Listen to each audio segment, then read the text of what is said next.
Sir, Jammu Kashmir की 28 ऐसी सीटें हैं जहां पर बीजेपी ने इस बार उम्मीदवार नहीं उतारे। इसके पीछे क्या स्ट्रेटेजी बीजेपी की हो सकती है, या फिर जो निर्दलीय उम्मीदवारों की मैं बात करूं, तो क्या आपको लगता है कि वो इस चुनाव में गेम चेंजर या फिर किंग मेकर की भूमिका में नजर आएंगे? 28 में नहीं लड़ने का जो है वो तो अमित शाह का बेसिकली स्ट्रैटेजी है उनकी। ही इज़ द बेस्ट जज टू टेक ए जजमेंट।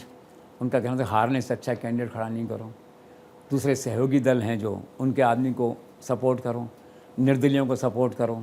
तो इसलिए उन्होंने 19 आदमी खड़े किए अपने साथ, जहाँ उनको लगा कि विनिंग कैंडिडेट्स हैं या कर लेंगे ये, बाकी उन्होंने खुला छोड़ दिया उसके अंदर जो है।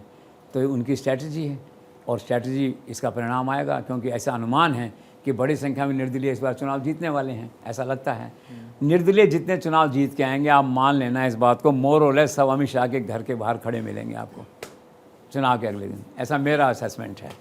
चाहे सरकार किसी की बन रही हो, एक बार तो देखेंगे। सरकार बनने की 10% संभावना में अगर भाजपा की है तो निर्दलीय will prefer Amit Shah than anyone else, ऐसा मेरा असेसमेंट है उसके अंदर जो है।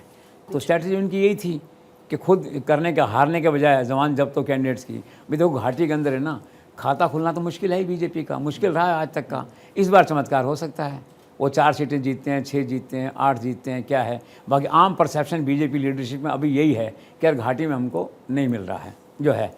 लेकिन मेरा ऐसा मानना है कि घाटी में नहीं करते करते भी 2-4 सीटें तो खुद की आ जाएंगी, और वो तो कॉन्फिडेंट हैं लोग अपने कि 10 आएंगी हमारी। यू नेवर नो, मिरेकल होते हैं राजनीति में, 7-8 भी आ सकती हैं जो है। लेकिन वो ये मान के चल रहे थे हमारी नहीं आएंगी वहाँ पे, तो why to waste tickets and why to waste seats, दूसरों को दो ना।